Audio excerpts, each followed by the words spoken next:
গণভোটের কথা বলা হয়েছে। সত্য, গণভোট মানুষ ৭১% মানুষ রায় দিয়েছে। কিসের জন্য? জুলাই সনদ বাস্তবায়ন করবার জন্য। আমরা দেখতে পাই যে সেই গণ আন্দোলনকে কোনো সময় আমরা কোন একটি রাজনৈতিক দল বা গোষ্ঠীর অর্জন বিদায় প্রতিষ্ঠিত করার চেষ্টা করা হয়েছে। ৪৭ থেকে ৮৫ বছর রাজনীতি করে নির্বাচনের আগে যাদের ক্ষমা চাইতে হয় কৃতকর্মের জন্য, সেটি কি রাজনীতি? সেটাকে কি রাজনৈতিক দল বলা যায়? অনুশোচনা কি তাদের হয়েছে? জনগণকে এখনো বিভ্রান্ত করার চেষ্টা করা হয়, জনগণকে বিভ্রান্ত করা যায়? মাননীয় স্পিকার, আপনাকে ধন্যবাদ। আমি প্রথমেই কৃতজ্ঞতা প্রকাশ করছি মহান আল্লাহ রাব্বুল আলামিনের প্রতি, যিনি সর্বেসর্বা, প্রজ্ঞাময়, পরাক্রমশালী এবং সুমহান। তিনি বিশ্বব্রহ্মাণ্ডের স্রষ্টা, মালিক এবং নিয়ন্ত্রক। তিনি মানুষকে কর্ম এবং দায়িত্ব অর্পণ করেন এবং সেই কর্ম এবং দায়িত্বের জবাবদিহি তার কাছে নিশ্চিত করেছেন সেই মহান রবের প্রতি।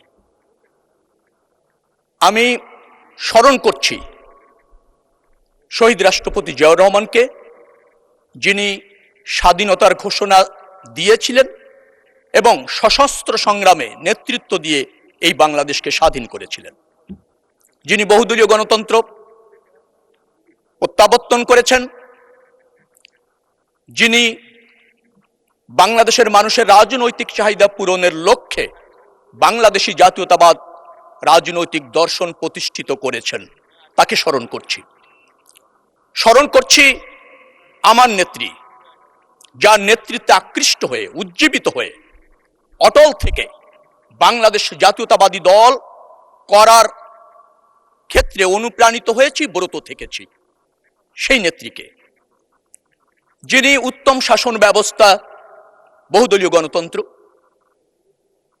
এবং সংসদীয় পদ্ধতির সরকার, যিনি উত্তম নির্বাচনী ব্যবস্থা, তত্ত্বাবধায়ক সরকার, টেকসই অর্থনীতি এবং জাতি এবং দেশের প্রয়োজনে অবিচল থাকা, আপোষহীন থাকার শিক্ষা আমাদেরকে দিয়েছেন, সেই নেত্রীকে স্মরণ করছি। স্মরণ করছি আমার এলাকার জনগণ, ঢাকা 10 আসনের, যারা আমাকে নির্বাচিত করে তাদের প্রতিনিধিত্ব করবার সুযোগ করে দিয়েছেন। স্মরণ করছি সংসদ নেতা, মাননীয় প্রধানমন্ত্রী জননেতা তারেক রহমানকে, যিনি দীর্ঘদিন সংগ্রাম করে 17 বছর ফ্যাসিবাদের বিরুদ্ধে একটা সফল গণঅভ্যুত্থান করতে সফল হয়েছেন এবং আজকের যে পার্লামেন্টে আমরা কথা বলছি, সেই পার্লামেন্ট অর্থাৎ জনগণের পার্লামেন্ট প্রতিষ্ঠিত করবার জন্য দুর্বার আন্দোলন এবং সর্বশেষ একটা গ্রহণযোগ্য নির্বাচনের ক্ষেত্রে জাতির অভিভাবকের মতো ফাংশন করেছেন, তাকে স্মরণ করছি। প্রথমেই আমি দৃষ্টি আকর্ষণ করতে চাই মাননীয় সংসদ নেতার। মাননীয় সংসদ নেতা বাংলাদেশ জাতীয়তাবাদী দলের সংসদ সদস্য আমরা যারা আছি, তাদের প্রতিনিয়ত শিখাচ্ছেন, দিক নির্দেশনা দিচ্ছেন, অনুপ্রাণিত করছেন, নেতৃত্ব দিচ্ছেন, যার ফলে আমরা প্রতিনিয়ত কি শিখছি, পরিপক্ক হচ্ছি এবং অধিকতর যোগ্য হচ্ছি। কিন্তু তিনি যেহেতু সংসদ নেতা, অর্থাৎ সকল পার্লামেন্ট মেম্বারদের নেতা, এটি শুধু সরকারি দলের মধ্যে থাকলে পার্লামেন্ট মহিমান্বিত হবে বলে আমার কাছে মনে হয় না, বেশি কার্যকর হবে বলে আমার কাছে মনে হয় না। এটি বিরোধী দলের সংসদ সদস্য যারা আছেন তাদেরকে ওনার সান্নিধ্য দেওয়ার প্রয়োজন রয়েছে। কারণ সেটি যদি হয়, তাহলে বিরোধী দল এবং সরকারি দল যদি যথা উপযুক্তভাবে ফাংশন করে, তখন সেই পার্লামেন্ট জনবান্ধব হয়, জন আকাঙ্ক্ষা পূরণে সফল হয়। আমরা দেখতে পাচ্ছি বিরোধী দলের সংসদ সদস্যরা কোন বিধিতে কি বলতে হয়, কি করতে হয়, অথবা কোন ইস্যুতে সোচ্চার হতে হয়, অথবা কোনটি জাতীয় স্বার্থ, কোনটি সামষ্টিক স্বার্থ, অথবা কোথায় বিরোধিতা করতে হয়, কতটুকু করতে হয়, সে ব্যাপারে যথাযথভাবে ফাংশন করতে কোনো সময় ব্যর্থ হচ্ছেন। মাননীয় বিরোধী দলীয় সংসদ সদস্য এখানে আছেন, আমি তাকে কারাগারে দেখেছি, অত্যন্ত বিনয়ী মানুষ, অল্পভাষী মানুষ, পরিমিতিবোধ সম্পন্ন মানুষ, কিন্তু তিনি তাদের মেম্বার অফ পার্লামেন্ট সদস্যদেরকে যথাযথভাবে ফাংশন করতে কোথাও যেন বিচ্যুতি হচ্ছে বলে আমার কাছে মনে হয়েছে মাননীয় স্পিকার।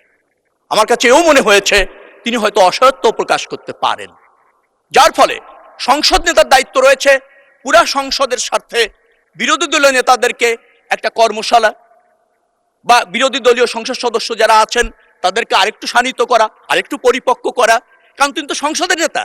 অতএব মাননীয় প্রধানমন্ত্রী এই পদক্ষেপ যদি নেন, জাতির বীরত্বের সাথে সেটা কাজ করবে বলে আমি মনে করি।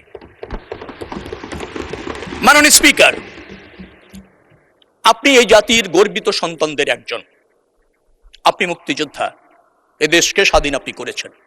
আপনি ওই চেয়ারে বসে যখন এই সংসদকে পরিচালিত করছেন, তখন এই সংসদ মহিমান্বিত হচ্ছে, জাতির আশা পূরণ হচ্ছে। এ দেশ যাদের রক্তের বিনিময়ে স্বাধীন হয়েছে তার সফলতা পাচ্ছে। মাননীয় স্পিকার, আমরা গণ আন্দোলন করেছি। আপনি ভালো করেই জানেন যে সফল গণ আন্দোলন প্রথমে রাজনীতিবিদরা শুরু করে, রাজনৈতিক দল শুরু করে। ফ্যাসিবাদী শক্তি সেই গণ আন্দোলন প্রতিরোধ করতে না পেরে রাজনৈতিকভাবে জুলুম, অত্যাচার এবং রাষ্ট্রযন্ত্রের ব্যবহার করে, যার ফলে 17 বছর আন্দোলনের ফলে ধীরে ধীরে একটি গণ আন্দোলন অপরিহার্য হয়েছিল এবং বাংলাদেশের সব শ্রেণী পেশার মানুষ সেই গণ আন্দোলনে অংশগ্রহণ করেছে এবং একটা সফল সমাপ্তি হয়েছে, ফ্যাসিবাদের পতন হয়েছে। কিন্তু আমরা দেখতে পাই যে সেই গণ আন্দোলনকে কোনো সময় আমরা কোন একটি রাজনৈতিক দল বা গোষ্ঠীর অর্জন বিদায় প্রতিষ্ঠিত করার চেষ্টা করা হয়েছে। মাননীয় স্পিকার, 17 বছরে আমরা জীবন দিয়েছি আমাদের দলের অনেক হাজার হাজার ছেলেরা।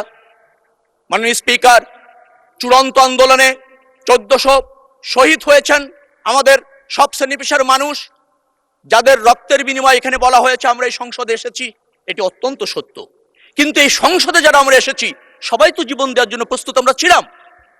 মাননীয় স্পিকার, আমরা নির্বাচিত হয়ে সংসদে এসেছি, এই গণ আন্দোলনের নেতৃত্ব দিয়েছি, জীবন যায়নি কিন্তু যেতে তো পারতো, জীবন দেওয়ার জন্য আমরা প্রস্তুত ছিলাম।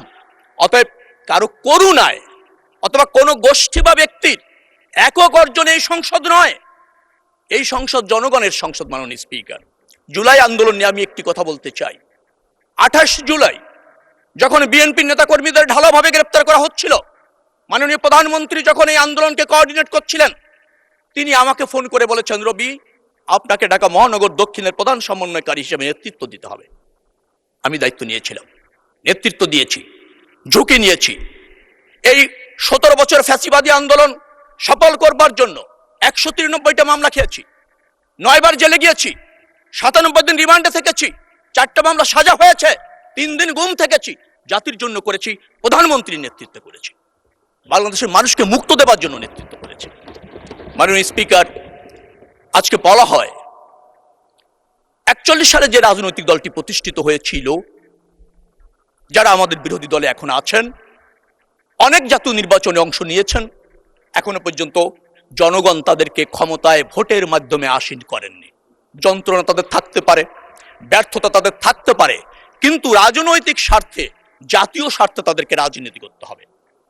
47 থেকে জাতীয় নির্বাচনের আগ পর্যন্ত বিরোধী দলের পক্ষ থেকে তাদের কর্মের জন্য ক্ষমাও চাওয়া হয়েছে, ভুল ভ্রান্তি মাপ চাওয়া হয়েছে।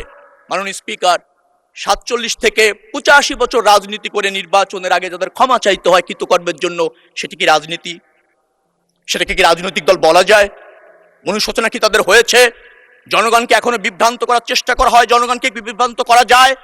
জনগণ যদি বিভ্রান্ত হতো তাহলে এই 26-এর নির্বাচনে বিএনপি তো ব্রুট মেজরিটি পেত না। তারা তো জনগণকে বিভ্রান্ত করতে পারেনি, জনগণ বিভ্রান্ত হয় না। বাংলাদেশ জাতীয়তাবাদী দলকে কখনো ক্ষমা চাওয়া লাগেনি। 96-এর নির্বাচনের আগে আওয়ামী লীগের প্রধান বলেছিলেন, একবার আমাদের ভোট ভিক্ষা দিন।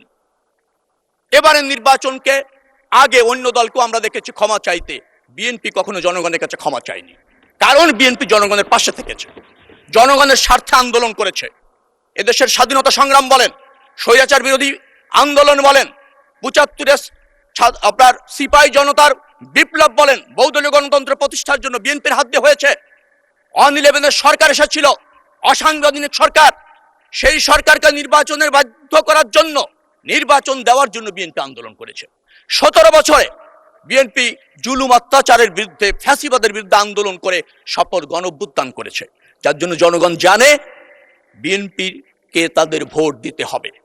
কারণ বিএনপি দ্বারাই এদেশের স্বাধীনতা, সার্বভৌমত্ব, এদেশের বহুদলীয় গণতন্ত্র, এদেশের গণমানুষের শাসন, জবাবদিহিমূলক সরকার, জবাবদিহিমূলক সংসদ প্রতিষ্ঠিত করা সম্ভব। অতীতে হয়েছে, এখন হচ্ছে, ভবিষ্যতে হবে।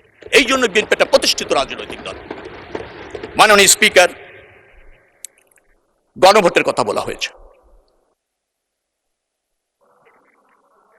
মাননীয় সদস্য 10 মিনিট আপনি বলেছেন, অনেক টাইম, তারপর আপনি 2 মিনিটে শেষ করেন। ধন্যবাদ মাননীয় স্পিকার। গণভোটের কথা বলা হয়েছে, সত্য। গণভোট মানুষ 71% মানুষ রায় দিয়েছে। কিসের জন্য? জুলাই সনদ বাস্তবায়ন করবার জন্য। জুলাই সনদ কি? যে জুলাই সনদ আমরা রাজনৈতিক সমঝোতার ভিত্তিতে সমস্ত রাজনৈতিক দল সই করেছি, একমত হয়েছি। কিছু সাংবিধানিক সংস্কার আছে, অন্যান্য সংস্কার আছে, এটা আমরা বাস্তবায়ন করতে বদ্ধপরিকর, অঙ্গীকারবদ্ধ। মাননীয় প্রধানমন্ত্রী তা বলেছেন, আমাদের দল সেটা ধারণ করে এবং বাস্তবায়ন করবার জন্য অঙ্গীকার করেছে। আমরা জুলাই সনদের বাস্তবায়ন চাই। যে সনদের বাস্তবায়ন চাই সেটি হচ্ছে যেটা জাতি বা রাজনৈতিক দল সই করেছে, তার বাস্তবায়ন চাই। তার জন্য 71% মানুষ ভোট দিয়েছে জুলাই সনদ বাস্তবায়নের জন্য। সেটা বাস্তবায়ন হবে। কিভাবে হবে? সেই জায়গায় 51% ভোট দিয়েছে মানুষ বিএনপিকে, যে বিএনপি যেভাবে চেয়েছে, যেভাবে সই করেছে, সেভাবে বাস্তবায়ন হবে। 20% মানুষ এর সাথে একমত হয়নি। 71 থেকে যদি 51টি বাদ দেন, তো 20% গ্রহণযোগ্য হবে নাকি 51% মানুষের সমর্থন গ্রহণযোগ্য হবে? যে রাজনৈতিক দলটি এটা বোঝেন না, বুঝতে চান না, মানুষকে বিভ্রান্ত করতে চান। আমি বারবার বলছি, 41 থেকে জন্ম নিয়ে এই পর্যন্ত জনগণ আপনাদেরকে নির্বাচিত করেনি, কারণ নির্বাচনের আগে আপনারা মানুষকে বিভ্রান্ত করে, কৌশল পরিবর্তন করে এক এক নির্বাচনে এক এক ভাবে আবির্ভূত হন। এটা রাজনৈতিক দলের দায়িত্ব না। রাজনীতি শিখুন, রাজনীতি করুন, রাজনৈতিক প্রতিযোগিতা করুন, তাহলে দেশ অগ্রগতি হবে, গণতন্ত্র প্রতিষ্ঠিত হবে এবং আপনারা, আমরা সবাই মিলে একটা রাজনৈতিক সৌহার্দ্যপূর্ণ পরিবেশ প্রতিষ্ঠিত করতে পারবো। সময় কম। মাননীয় স্পিকার, আপনাকে অসংখ্য ধন্যবাদ। মাননীয় প্রধানমন্ত্রীর নেতৃত্বে এদেশ এগিয়ে যাচ্ছে, এগিয়ে যাবে এবং এদেশের মানুষ তার উপর আস্থা রেখেছে, দলের উপর আস্থা রাখেছে। বিএনপি যে কোনো মূল্যে সে আস্থা রাখবে ইনশাআল্লাহ।